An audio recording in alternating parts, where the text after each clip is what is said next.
Mike Koriwchak. I'm the Vice President of Docs for Patient Care Foundation, and I'll be moderating the next segment. I'm also the co-host with Dr. Schertz of the Doctor's Lounge, which is the radio show that the foundation puts on Thursdays at 8 a.m. every week.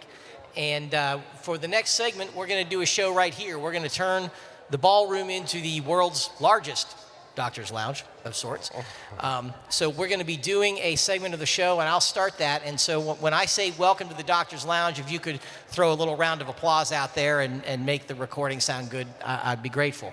And then we'll introduce Kevin. We'll have Kevin do a presentation, and then we'll do a little Q&A, and that'll be a Doctor's Lounge show that'll air sometime in the next few weeks. So on the count of three, here we go. Welcome to the Doctor's Lounge.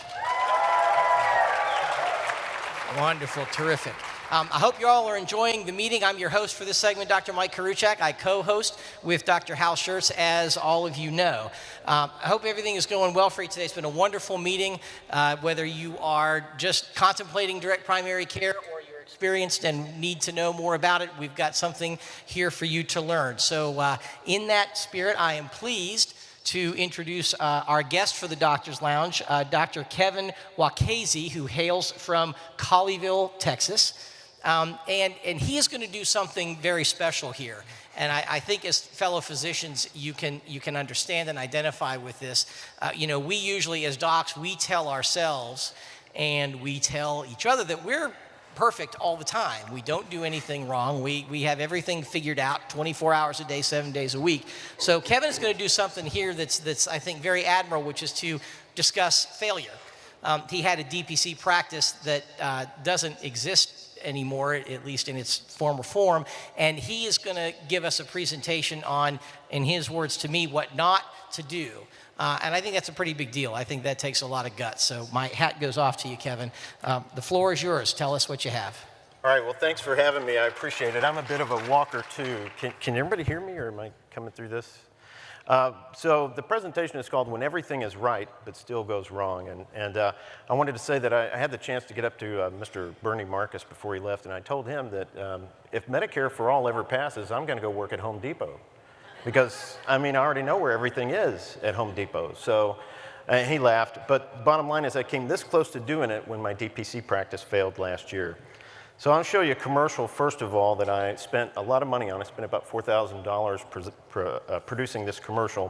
This is about 5 years ago, 6 years ago, and about 40 pounds ago. So bear with me. There's three things missing from healthcare today: affordability, consumer choice, and customer service. I'm Dr. Kevin Wacasey, and here at the Colleyville Medical Clinic, you can get all three. Feeling tired or gaining weight? Well, you can get a thyroid screen for only $25. And for you ladies, you can get an ovarian cancer screening for only $35. Want to get your heart checked out? An EKG here is only 25 bucks. And customer service? Well, if you have a scheduled appointment and I'm not at your side within 15 minutes, your visit is free, guaranteed. Our prices are not only affordable, they're upfront too. And you can find them all at colleyvillemed.com. So the next time you're sick, or if you just want to stay well, come visit us at the Colleyville Medical Clinic. It's about time. So it took about a dozen takes to get that little 1 minute segment, but it was fun. I had a great time. And then the cost of producing this was significant, like I said, but I thought it really got my message across. There are three things missing from healthcare: affordability, consumer choice, and customer service. And DPC solves all of that. Every bit of that is solved by DPC. So I went into this with the idea that, this is the fix for healthcare. This is back in 2013, though, and times they have changed quite a bit since then, as we'll see. But when I went into this, one of the mistakes that I made was I went in de novo. I'm an emergency physician by training. In fact, I trained right here in Orlando. I'm going to go over there and see them later on tonight, and in a non-official capacity, by the way. But the bottom line is, when I trained in emergency medicine, I do a lot of primary care type stuff in the ER, and I figured, well, I'll start my own place.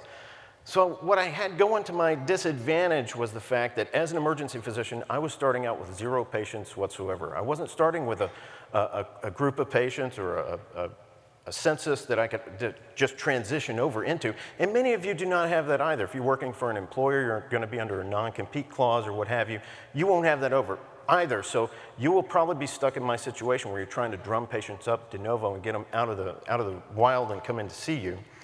But one of the things I did have going for me is that in Colleyville, back in 2010 on the census, you can see it had almost 23,000 patients, or 23,000 population. I wish that was the patients. Almost 8,000 households. 40% of those had kids under the age of 18. But pay attention to this last statistic. The average household income was right at $207,000. These are not poor people. So I didn't set it up to be a rich doctor and to take advantage of rich people, but I thought, hey, if I can make it anywhere, I ought to be able to make it there in Colleyville. In fact, in 2018, the American Community Survey ranked Colleyville as the 10th wealthiest city in the US. Colleyville is just a little suburb of Fort Worth, but it's just directly west of DFW Airport. So you've probably flown over it if you've ever been to DFW Airport. But here's the problem. I love seeing patients, as we all do, or else you wouldn't be here. The problem is they hate paying me for it. And why do they hate paying me for it? Why do they hate paying for their health care? It's because of what I call the big myth of health care. And that is the idea that you need health insurance to cover all of your health care. That's just not true. We know it, obviously. We've set up DPC practices. We're pushing the DPC idea, but it's not happening. Patients are not flocking in like we think they should be. How many here agree with that? You're having a hard time getting the message out. And here's the reason. I had to throw some statistics in here so we could get some CME, but the bottom line is that this is the premium for a family, I believe, that's gone up from, what is that, 1999 through 2019. Look at that. It's almost tripled the premiums for health insurance. So it's no wonder that people want to use their health insurance. They're paying so much for it, they want to squeeze every bit of value out of it that they can. But it's not like car insurance. I like to make memes. This meme says it's $600 for a tune-up and a timing belt change. Do you know how much I pay for my car insurance? I shouldn't have to pay you too. Anybody here ever hear that kind of an argument from would-be patients, that they shouldn't have to pay for their health care, they're paying for their health insurance? We just don't experience that otherwise. And yet, in other areas of health, of homeowners or car insurance. But here's the problem. People are spending a lot of money out of pocket because what's changed is deductibles. Deductibles have gone up. And I saw this back in the 2011, 2012 timeframe, and I said, you know what? If people are having to pay for their health care, they want to pay me for their health care. And if I offer them a discounted price or a cheaper price, then I ought to be able to do that.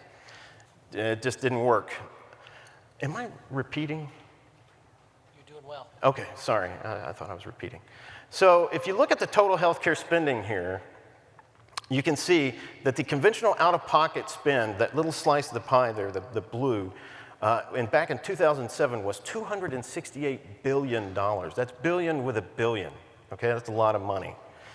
And of that, look at the physician visits. It was $49.6 billion. Now, interestingly, 5 years later, what's gone up is the out-of-pocket spending by patients has gone from $268 billion to $328 billion.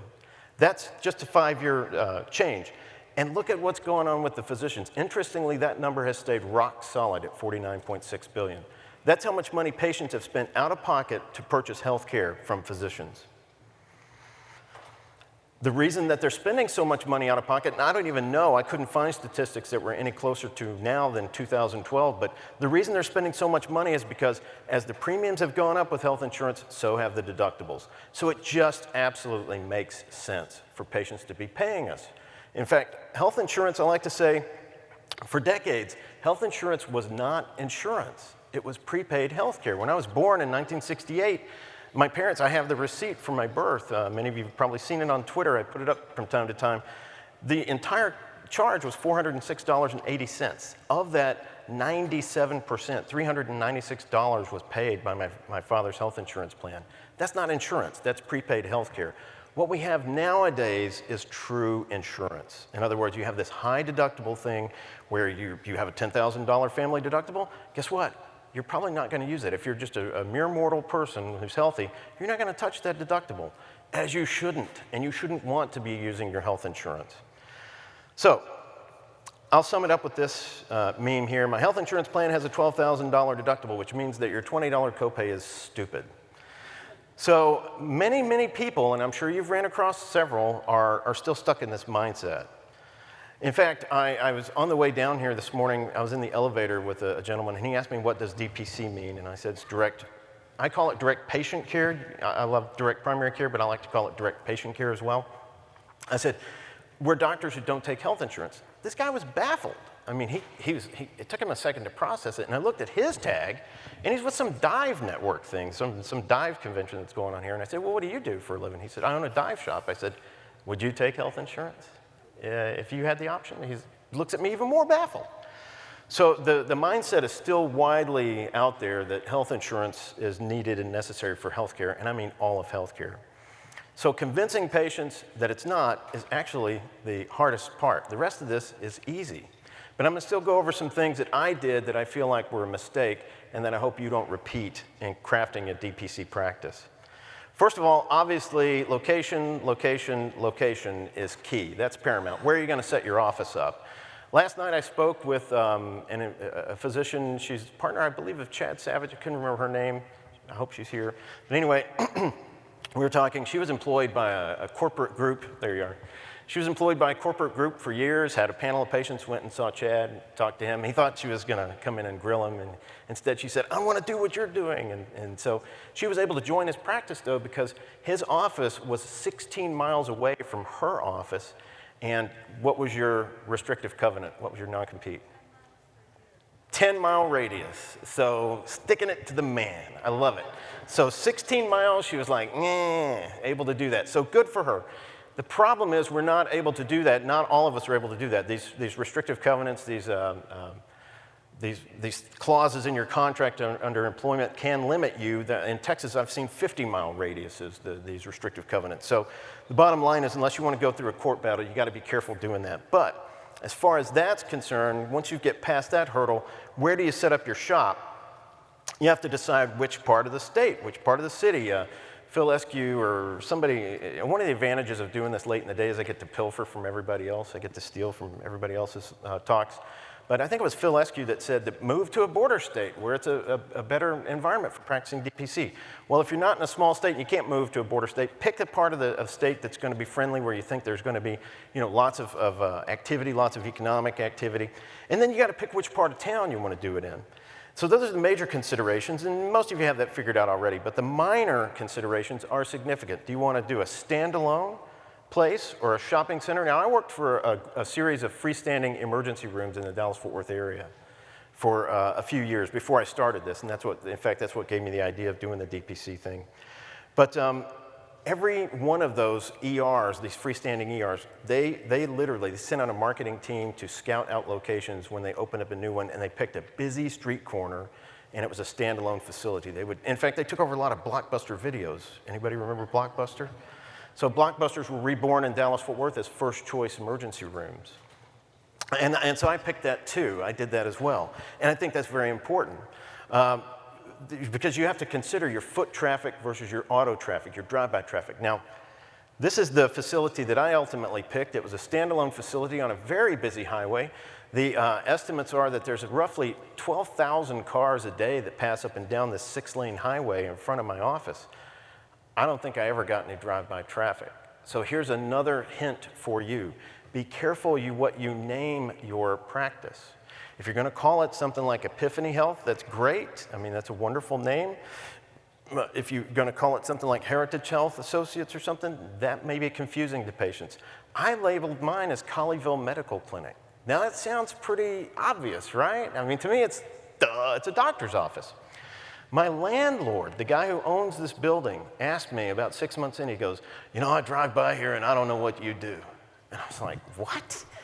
So you might consider putting your name in flashing lights, Kevin Wacasey, MD, whatever you want to put up there. So that's another hint. So once you find a space and you've decided on a location, how do you lease it? If you've never gone through this process, it is an education in and of itself.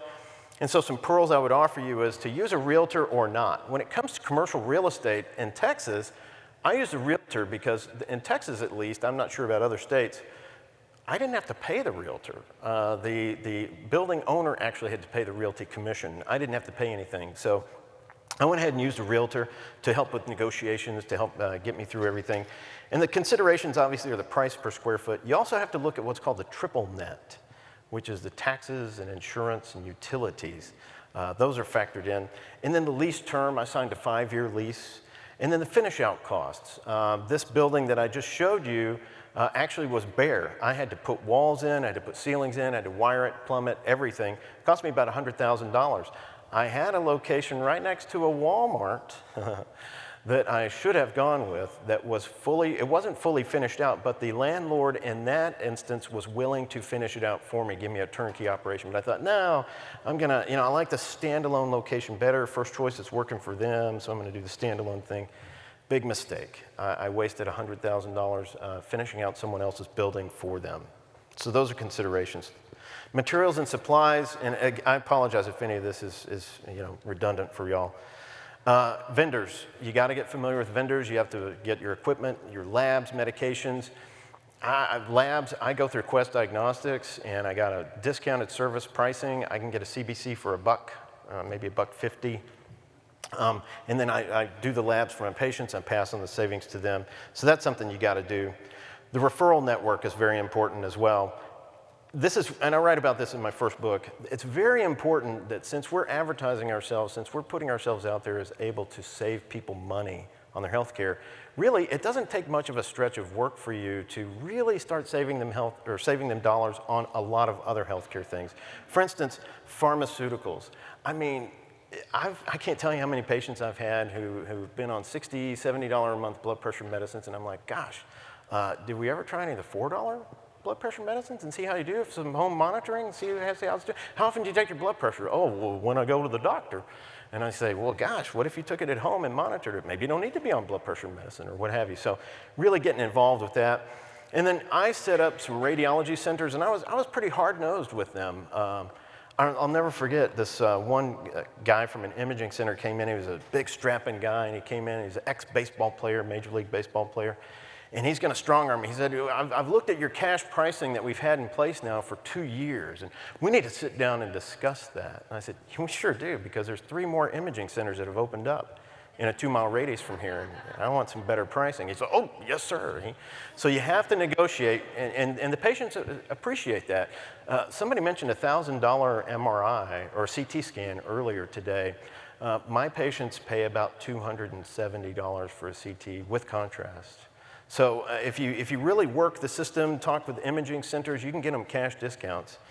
Pass that on. Specialists, it's not as hard as you think to set up a relationship with specialists. I never formed any kind of a formal network or anything, but I wrote about in my first book very quickly. I had a problem that I wanted to refer to a neurologist, and I called the guy just around the corner from me. And I talked to his receptionist, or talked to the clerk initially, and I called him, see if I could speak to the doc. And I said, do y'all do any cash pricing? She was baffled. She said, what? I don't know how to answer that question. So she got me the office manager, and I asked her, I said, do y'all do any cash pricing? What would be the cash price for a patient of mine?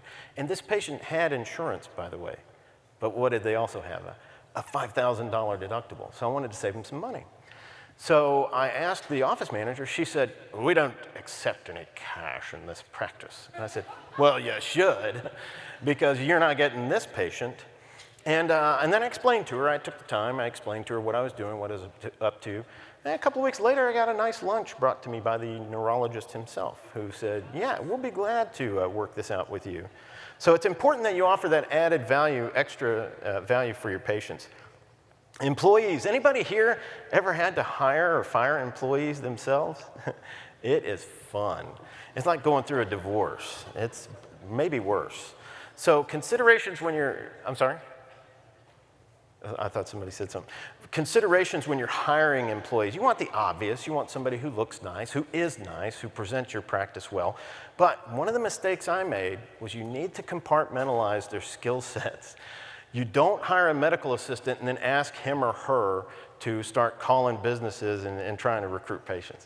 because they can't do that. That's not their skill set. You have to compartmentalize what they're going to do. I had a fantastic medical assistant, and I even said, hey, look, I'll get you a bonus if you just call. I'll pay you for every patient that comes in. That may be illegal, so nobody turn me in. But I said, I'll pay you a bonus for every patient you can bring in if you can just call. I can't call Dr. Wacasey. I mean, I can draw blood like nobody's business, but I can't call. I understand. And then the other things, when you are dealing with employees, you want to document, just like you do in your chart, because I fired over the course of 5 years, I think I fired 4 employees, never lost one battle with the Workforce Commission over their unemployment insurance. So document. The next thing that is extremely important with what I'm talking about here is marketing. And I wanted to go over this because this is something that I was totally uneducated in. I've never had one course in business, and it shows. But with marketing, it is probably, compared to lawyers, the second most scurrilous industry on the planet. Because these people are great at marketing themselves. That doesn't mean they're good at marketing what you have. And keep in mind, right now, even as of 2019, you're still trying to market something that most people don't understand they want or need. Keep that in mind. Like the gentleman on the elevator that I ran into earlier today, baffled when I told him I didn't accept health insurance. So marketing is very important, though. How many times have you driven, if you've lived in a town for a few years, and you drive past a building, and you happen to look at the building and you say, wow, I never noticed that was there. Oh, wow, there's a fish and chip shop there. I never noticed that before. So it's very, very easy for us to just pass by businesses, pass by entities, and not know they even exist. So when it comes to your marketing skills, you've got to do this, okay? And I wanted to play a little clip from Ferris Bueller. Dave, you got to consider raising your advertising budget. We don't have the money. Dave, if you want to sell, you have to spend. It's as simple as that. See that look on Ferris's face? That was me when I ran out of marketing money, when I ran out of money to do the advertising stuff. But Ferris's dad is exactly right, 100% right. If you want to sell, you have to spend. I can't emphasize this enough. You have to get the word out. And I want to talk about ways to do it. But if you're not prepared to do that, then you're going to be really traveling uphill. So one of the pitfalls, one of the things I would avoid is watch out for who's trying to sell you their services when it comes to marketing your practice. There are different types and styles of marketing services out there, and they're different. They do very different things, and they will often masquerade as doing something when they don't do something else. Marketing services are true marketers who will go door to door, meet with people, talk to people on your behalf, and sell your practice, sell what you're doing to other folks. There are publicists, public relations experts, and they're supposed to, and my take on this was I wanted to get on the news. I wanted to get on local news, I wanted to get on maybe national news if I could, get some spots, and really get the word out there, because that's free publicity. And getting on the news is the best form of advertising, one of the best forms of advertising possible. But in order to do that, I wanted to stick out, so I hired a public relations firm. I paid them $11,000 over a 3-month period. You know what they did for me? They redesigned my website, which didn't need it. I mean, my website was fine. I was happy with it. Okay, so it wasn't SEO optimized and everything, but nobody's looking at my website anyway, so I don't need it SEO optimized. I need you to help me find people to do this. And then there's web design and advertising, and these things can often masquerade as difference.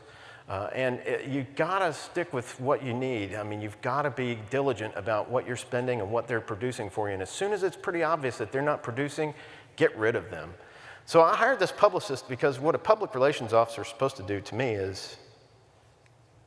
I need, Don Corleone, those politicians that you carry in your pocket, like so many nickels and dimes. Yeah, I don't know if you've ever seen The Godfather, but in this movie, this mobster is coming to The Godfather because he doesn't need his help in anything except, I need access, I need protection, I need the people you know to help me do what I want to do. And that's what a public relations firm is supposed to do. That's not what I encountered, even though this company is called Miller Public Relations, go figure. So the types of advertising that you can do radio, television, internet. Boy, the most expensive on there is television. I produced this commercial for $4,000, and then guess what? The local non-Alphabet channel affiliate wanted, I think they're a Fox, not a Fox affiliate, they were just a local channel in Dallas-Fort Worth.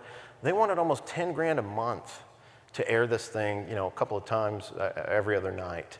And they wanted that in like a 6-month contract. I said, I can't do it. I mean, I just cannot do it. So television is probably, I wouldn't do much television. Radio, I had a radio show in Dallas-Fort Worth area for 3 months, and it was fun. It was great fun. Recommend doing it, but it cost me $500 a week to put it on. It was aired Sunday afternoons. It was 24 minutes. They had 6 minutes worth of commercial breaks. I didn't get any patients. I think I got 1 or 2 patients from that, but it was great fun doing it. But what I found is that instead you can do podcasting. You can do it from your home. You can do it for free. You just got to get a YouTube channel, get a podcast channel. I have one, and I do podcasting now. It's something that you should consider doing through the internet. And then social media, I didn't put that on here, but social media is part of the internet thing too, and that's very important. It's the reason I'm here today. I have a Twitter account, and this is what got me noticed by Lee when he followed my Twitter account, because I'm always putting stuff up there that most everybody in this room agrees with. So the bottom line, why did my clinic fail? Well, I will say this. My practice didn't really fail. What happened was 3.5 years in, for the first 3.5 years of my 5 years in my office, I only did urgent care. I did fee-for-service urgent care. I didn't do DPC, the model that we're talking about here with the monthly or the annual retainer. I just charged people by the time they came in. I said, hey, look, you're coming in, it's $85, $90 for the visit, what have you, and if we have to do anything extra, it's extra. And then I came across DPC. I learned about a physician in Dallas who was doing this, and I said, you know what, I like this idea. This is a great idea, the monthly thing. And I want to share this with y'all. I didn't do the monthly thing, and I think this may be a way to beat this HSA stuff, the pre-tax stuff, is I charge my patients an annual fee.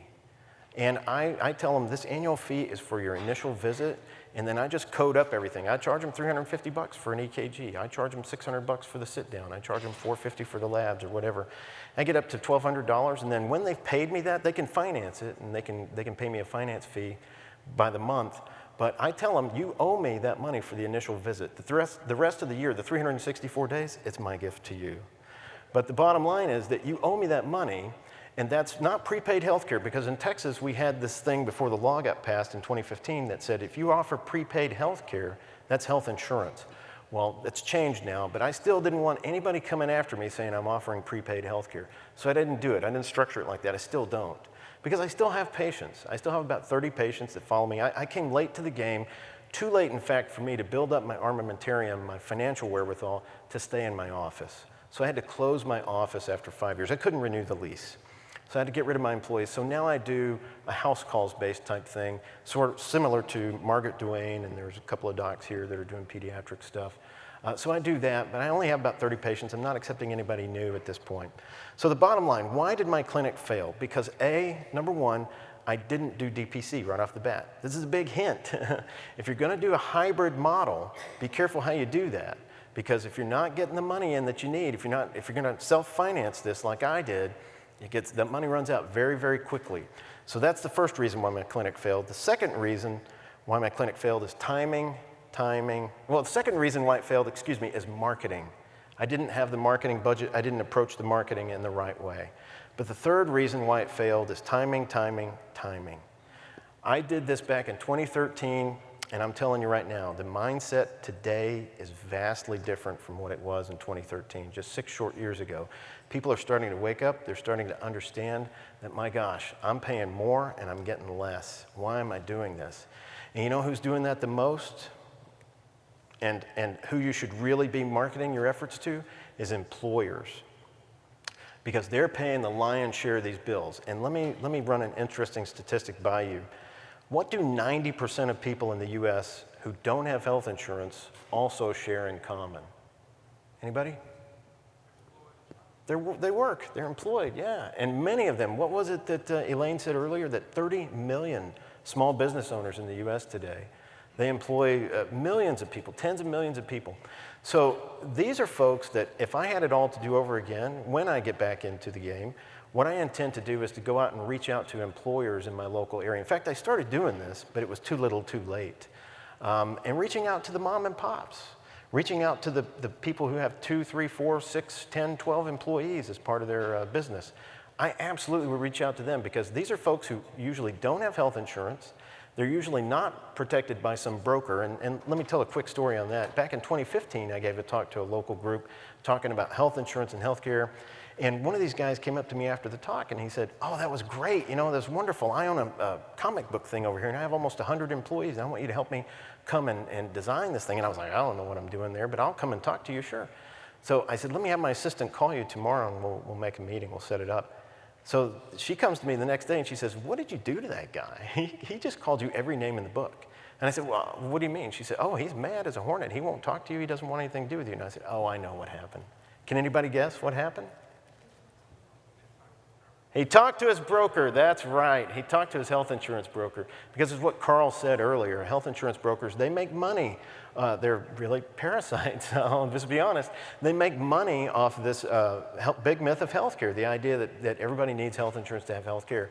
So if you're gonna go out and tackle employers, which I highly encourage you to do, I'm not sure I would start out with the 20, 30, 50, 100 employer groups or employee-sized groups because they're most likely going to be served already by somebody. I would go and make it yourself. If you're personable, if you're friendly, go and which you should be if you're in this business, then go out yourself, drag somebody with you if you want to, but go and meet these local business owners and talk to them directly and let them see you. Let them get a feel for who you are and what you're about. Let them understand that you're here to actually save them money on their overall healthcare costs. One story I told, I like to tell, and it's a true story. I had a testimonial on my website before we had to take it down. 54-year-old guy called me New Year's Eve of 2017 with diverticulitis. And I was able to fix him with ciproflagyl. And please don't anybody tell me that that's not recommended anymore. I haven't done the research. But anyway, so I called him in ciproflagyl. I said, "Hey, look, I'm going to come check on you tomorrow." And I went out to his house on New Year's Day, and he was doing better. And then by the 3rd of January, he was doing fine. And not only did I save this man, who is self-employed and is a multi-millionaire contractor who remodels million-dollar homes in the Dallas-Fort Worth area, but he has a $5,000 deductible. I saved him at least $5,000, and I got him to do his colonoscopy too. So that he hadn't gotten yet. So there's 3 things missing, as I started out saying, there's 3 things missing from most of healthcare, and that is affordability, customer service, and consumer choice. DPC fixes all of that, I promise. And we just have to get the message out there to the people. And I wanted to add a little postscript. I'm a big fan of Shakespeare myself, and I wanted to add a postscript onto Dr. McKnight's, what she was talking about now is the winter of our discontent. And let me say that, quoting from Shakespeare's Richard III, "Now is the winter of our discontent made glorious summer by DPC." Thank you. And, one more meme. I think we can all relate to this. "But Mr. Rourke, I have been your doctor for over 10 years. I know, Dr. Welby. It's just with my new HMO, I have a $5 copay to see any doctor on their list. And you charge me $15 a visit." This is the mindset we're up against, guys. Check out my blog at healthcareonomics.com. You can check out my YouTube channel as well. I put new videos up there from time to time. And I have written a couple of books. If you're interested, I have some for sale. Thank you very much.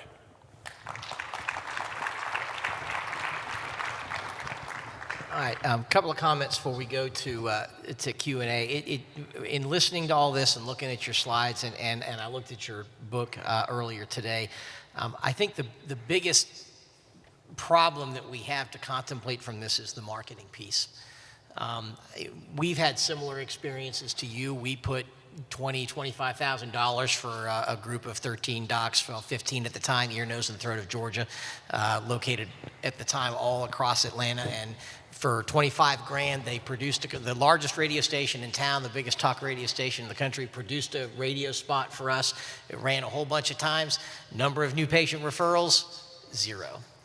I had another experience where a news crew came into my operating room because I do vocal cord implants for paralyzed cords. It's a made-for-TV operation. They walk in breathy, they can't speak. You pop an implant in while they're awake, and the voice instantly comes back on the operating table. That particular operation worked out perfectly. You always sweat that when the cameras are in the room. It was so good, they split it into 2 segments. They syndicated it. It went as far away as Vancouver. Number of newer patients, 0. So the marketing piece, I think, is the take-home lesson here. Is where and how do you spend your money? And I'm not a big fan of the TV thing or the radio thing based on our prior experience. I do wonder about social media. So if any of you have an experience with marketing, social media or otherwise, if you want to come to the microphone and share your experience and let the rest of us learn, that would be fantastic, because that's a tough nut to crack, and I don't know the solution yet. So we'll go to Q&A, and Dr. Lee's ready to go. So quick comment on the marketing. We have done everything you could have possibly done over 10 years. We've done print, we've done radio, we've done newspaper advertising. We even had a bus. We actually had a bus wrapped with all of our information, and it drove up and down the main strip all day long. And the funny thing is, the bus actually generated more phone calls than anything, because the bus would run people off the road, and people would call the bus and say, "Your bus just ran me off the road," you know. But it didn't generate any patients. But the social media stuff, I mean, Dr. Crouch and I sit down every Friday morning, except for this morning, we missed it, and we do a 3-minute Facebook Live. And we just sit on our porch and we chat about whatever's on our mind. It costs us nothing. There's no preparation for it whatsoever. And we get anywhere from 1,000 to 5,000 views every single week on this thing. And you know, we don't promote it. We don't pump it up. We don't blast it. But what it does is it allows people to understand our personalities. It gets people to know who we are and how we approach things and how we think about things.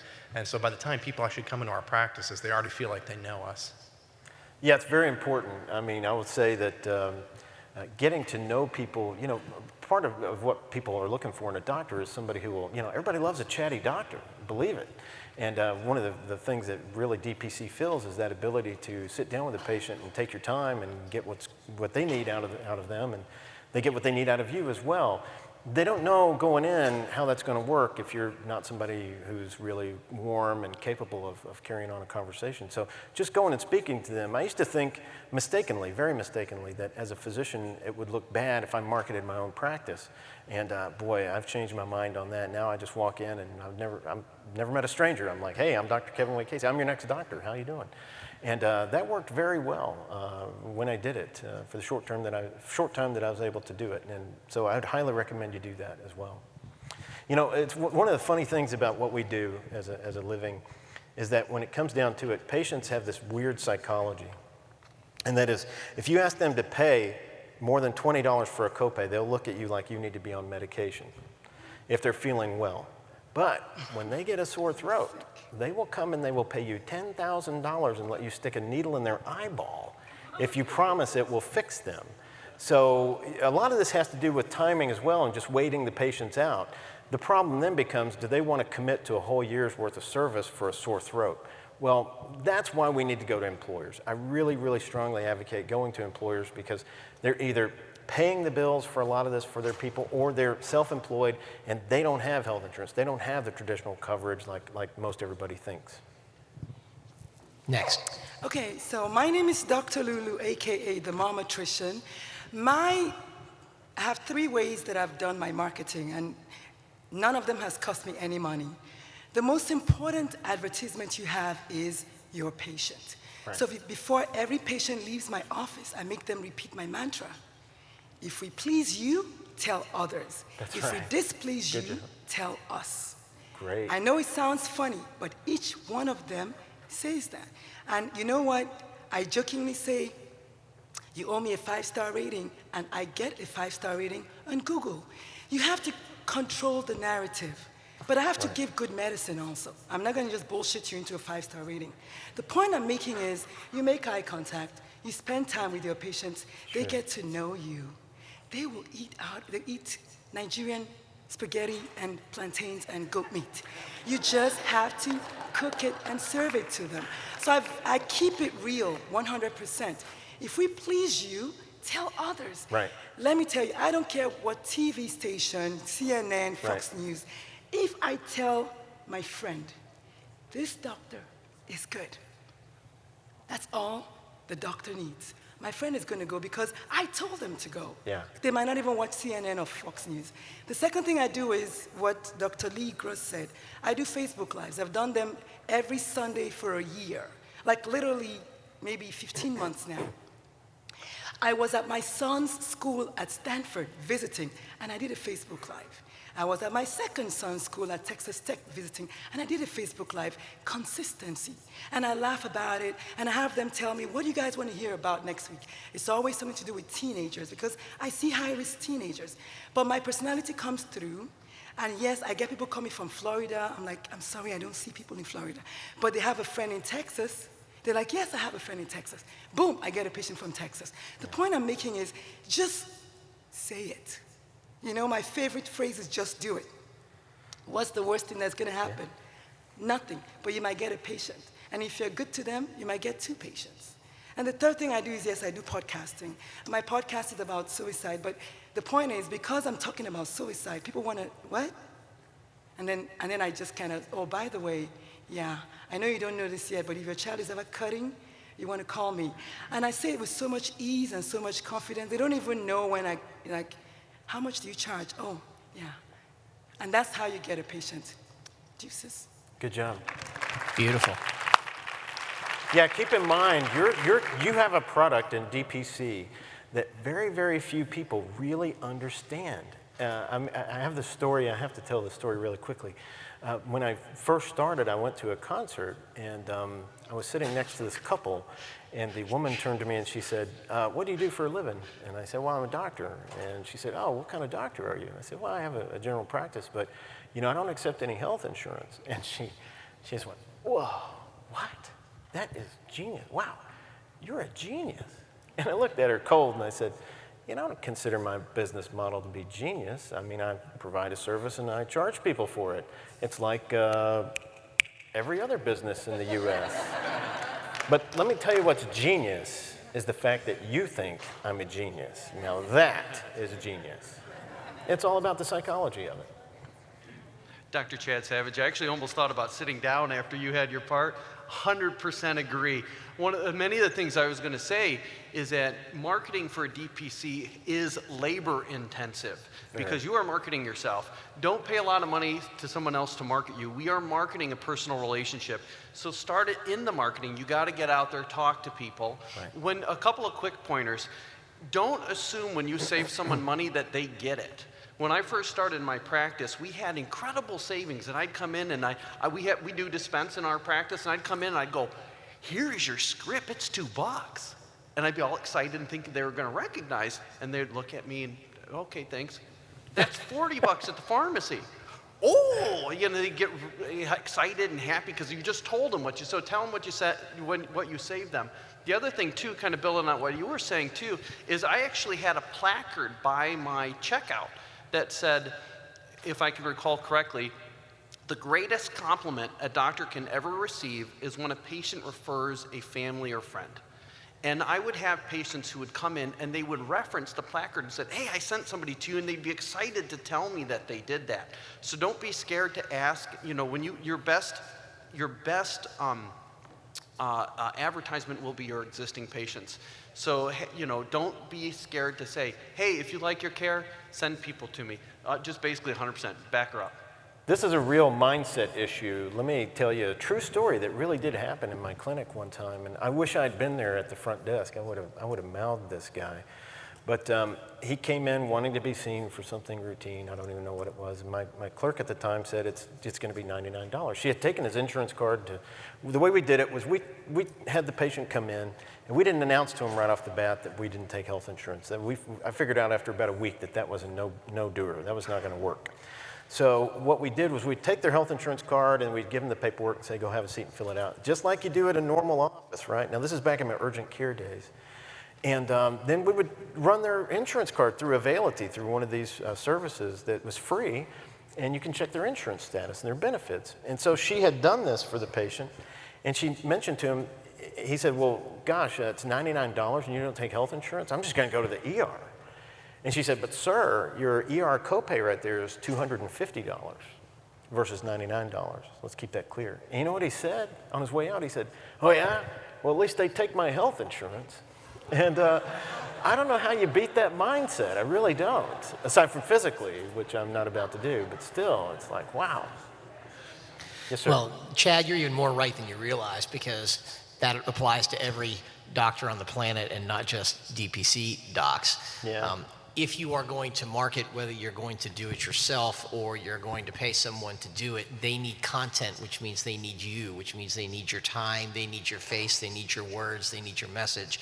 And it's not something that you're just gonna, cut a check for $11,000 in your case or 25 in ours and just expect the waiting room to be full in a week with no time from your own. And they will promise you it will be full. Oh, your waiting room will be full. Yeah. Oh, absolutely. Hal. Mike, you and I have been doing radio together too long. You just stole a lot of my thunder, what I was just going to say.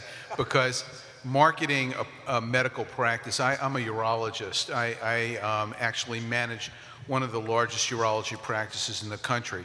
And marketing a medical practice doesn't really differ whether or not you're a primary care doctor, you're an otolaryngologist, you're a urologist.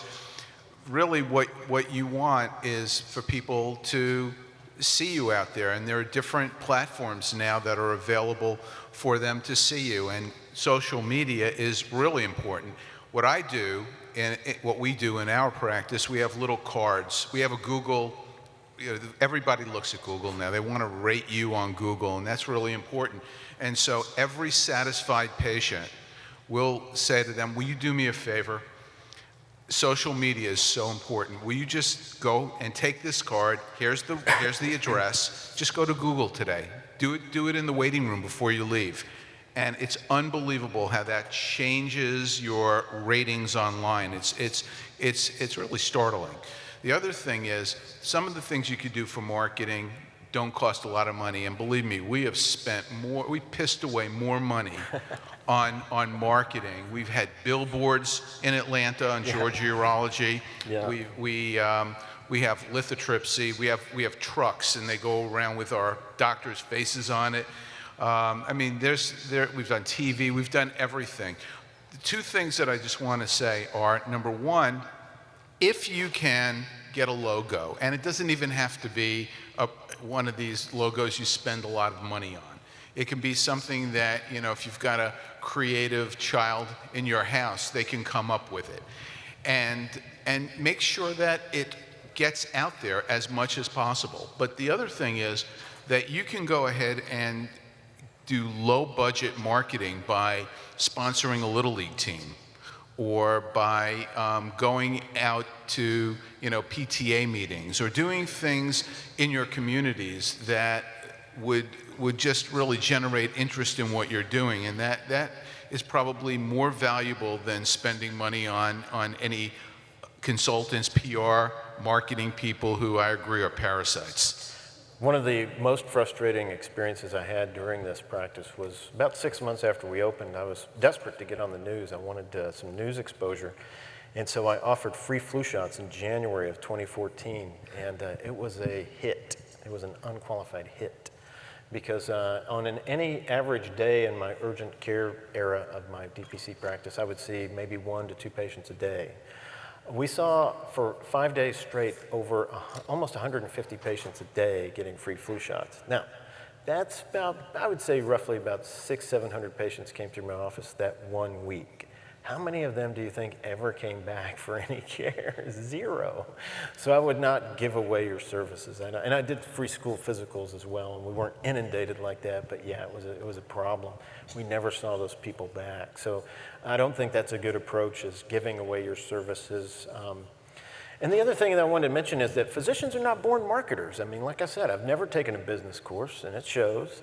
But I've never taken a marketing course either, but I'm a quick learner, and one of the things I've learned is that you have to get out there. You have to make yourself available to people, and rather than pay somebody else to do it, get out there and pound the beat, as a cop would say, and meet some people locally and do some talks, give some presentations, and you'll see it work. Before we run out in the hour, we've got somebody at the other microphone I want to.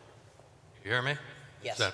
Yes. Hi, I'm John Pastore. This is my first time here. I'm not a doctor, but I've worked with doctors for many, many years, and I want to applaud everybody here for changing what should be changed and working for this. And in the field of marketing, what I think that's really important is that you stand out in your community, offer something really special. In your particular case, what I hear is direct patient care. So what better way than to be able to represent a patient when they need you most in an emergency? Now, I know this firsthand because in November of 2017, I was called by my neighbor. I was at a medical convention meeting, and he called me and he said, 911 is trying to get into your home. This was 30 minutes after 911 arrived. That day, my wife passed away. Sorry. Now, I can only think that if I had been notified immediately, things might have been different. And that's possible today. And it's actually possible for you to be in that notification. It's something that I've shown people, and I've developed a little something concerning it.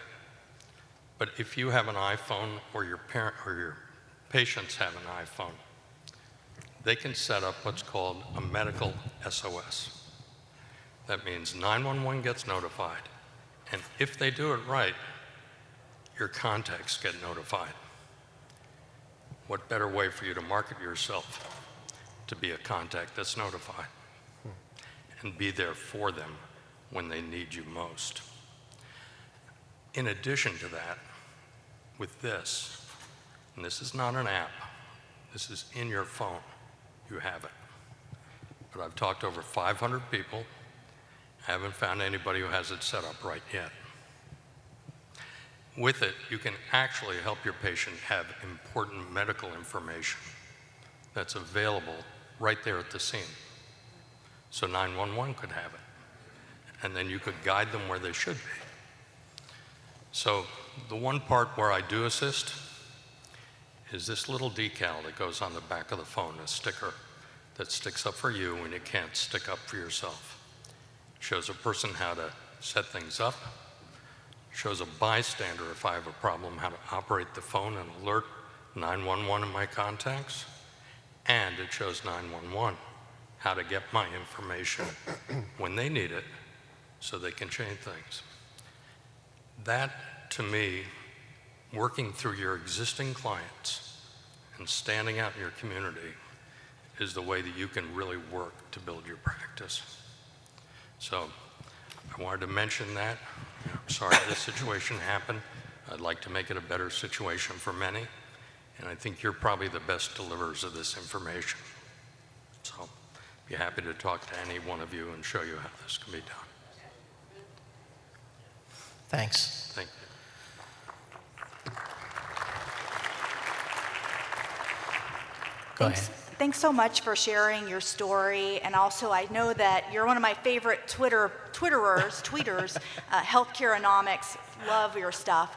I've noticed that one pitfall that physicians sometimes have in DPC, especially for women, is trying to do everything ourselves. And that leads to issues with burnout or feeling like you don't have time for yourself.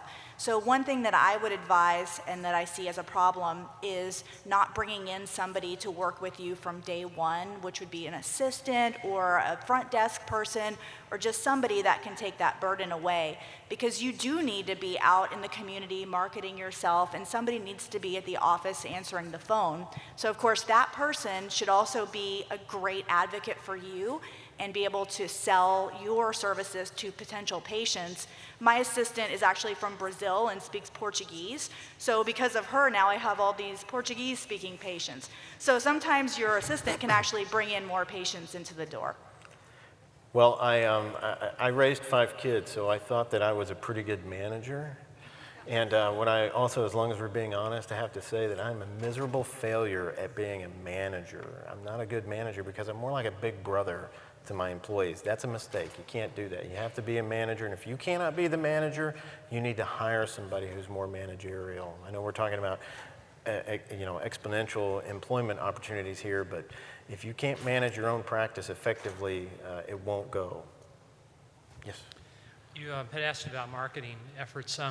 My Google, when I began to investigate kind of my online presence, it was never important to me. I've been in practice for a few decades, but I'd always use the yellow pages, right? And people go, what? Because I don't use the yellow pages anymore, but I looked on my Google, I looked up my Google face page or whatever, and it says, do you own this face page? So I didn't even own my Facebook page or whatever. And somebody said, you don't own your own page. You better go own it. So so that was my journey of online marketing and understanding people don't use yellow pages. So you got to own your Facebook page. You have to have your address in. You have to confirm that with the Google people. They then put you on the map. You won't be on the map until you do that. And then you hire a millennial to help you with your Twitter and whatnot, and you begin to send out campaigns. So as you see people and you ask them if they're pleased with their care, and you carefully say, well, you know, my star ratings now are pretty much dominated by people who my biller has talked to. Not very happy. So you want to engage people that are happy with their care, and the rating comes up. And I think, in terms of going out into the community, speaking to the Better Business Bureau people or whatever you might do, you got to get your Google presence out there and get your ratings up. And you have to have somebody in your practice who's attentive to that, and it makes a huge difference. Absolutely. Yeah. Having the right people, again, it goes to compartmentalization. Having the right people who know what they're doing is important. One more funny story I think you'll enjoy is I was giving a talk last year at the AAPS convention, and this woman came up to me afterwards, and she was obviously from the Orient. I wasn't for sure exactly where she was. And she said, how do I market myself? I'm in New York City, and I don't know how to market myself. And I said, I'm sorry, but what language do you speak? And she said, Mandarin, which is the most commonly spoken language on the planet, by the way. It's also very commonly spoken in Manhattan. And I said, have you marketed yourself to the Chinese community? She said, no, I only do Medicare. I said, oh my gosh, if I were you, I would be going door to door, speaking with all these Chinese business owners, and these very successful Chinese people who live in Manhattan and who want your service. You literally speak their language. So find your niche and work it if that exists for you too. Yes. Go ahead. I just wanted to, my name is Joan Phelps, and I am a healthcare advisor and a medical consultant. So, you know, I help physicians do all kinds of things, and marketing is one of them. And my suggestion, another suggestion for you, is grassroots marketing. And so part of that can be dealing with your chambers of commerce. Yeah. If you have a decent chamber of commerce in your area, since you're a DPC provider, and so your business is local, you really should be getting as involved as you can in your chamber of commerce. They do a lot of things, you know, so you would have a really good exposure in a number of ways that they offer you as services for what you pay. And so if you can't do it because of you're busy, of course, you can send one of your, if you have a manager or you have someone that is working in your office, have them be your representative, or you can hire me. Either way. But I think it's a really good idea to look into your chamber of commerce in your area. Yeah, I talked with a lot of, there were several suburbs around the Colleyville where I set up my shop, and I spoke with probably 6 or 7 different chamber of commerces over the course, some of them several times, and gave presentations. But again, it was more of a timing issue. I think nowadays, and let me get back to that really quickly and then we'll wrap up, but timing now is much, much better timing as far as people's reception towards DPC, towards the idea of paying for their health care.